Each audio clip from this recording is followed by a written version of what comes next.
Hi, I recently talked with a friend about how much I hate commuting by train. He suggested that I get one of those retro handhelds and showed me his Miyoo Mini. The device is super small and I was really impressed with the screen and build quality. And being a big fan of nostalgic retro games, I wanted to give them a closer look.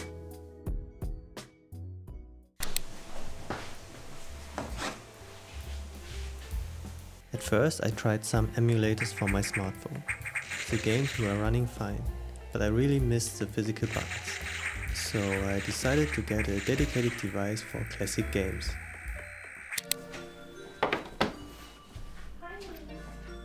After a little research, it seems that the original Miyoo Mini is currently in short supply.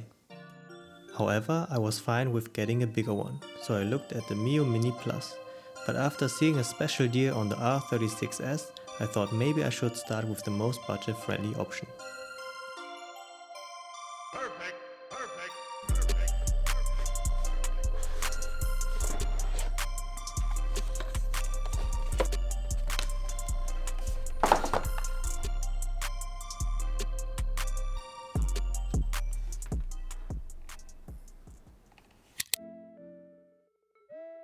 I didn't change anything because I like how clean the Arc OS system looks.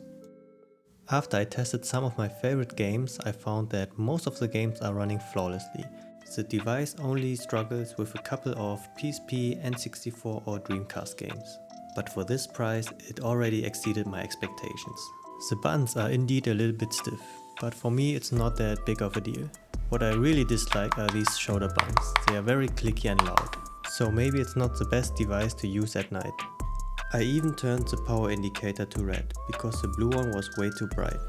But if it's still distracting, just tape it off, like I did. After a week of gaming, I decided to upgrade the SD card, because the stock one is very cheap and it can cause the device to crash. So I ordered a new Samsung SD card with 128 gigs and followed some YouTube tutorials on how to upgrade the firmware.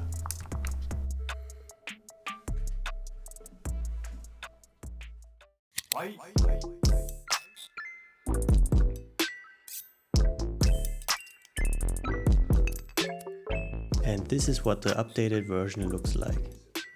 I used a custom firmware by Aeolus UX and now I can get into the submenu by clicking the middle button and X.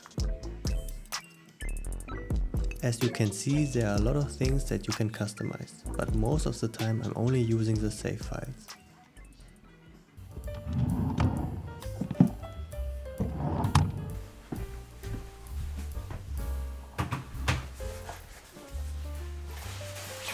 Since the device is not too large, I can still slip it into my pocket and it's quickly becoming a daily companion. Commuting is getting more enjoyable now and there's no need to get bored while waiting for friends to arrive. Maybe I'm going to grab another one with quieter shoulder buttons or multiplayer capabilities, but for now it's plenty. So if you crave some nostalgic retro experience, you should definitely try out one of these retro handhelds. Peace.